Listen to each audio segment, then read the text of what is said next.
Setelah sukses memerankan Aldebaran di sinetron Ikatan Cinta, Arya Saloka kini masih dikenal dan digandrungi banyak fans. Menjadi bintang terkenal, kehidupan rumah tangga Arya Saloka dan istrinya, Putri N pun turut disorot.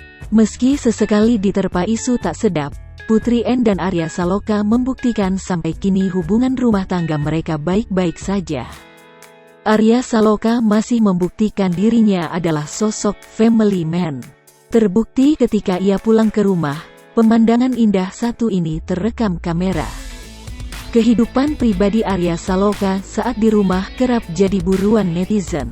Dalam video itu terekam potret Arya Saloka yang tengah momong anak sematawayangnya, Ibrahim Jalal ad-Din Rumi. Terlihat Arya Saloka menggendong dan menciumi Ibrahim. Ia cuek dilihat tetangga kompleks rumahnya.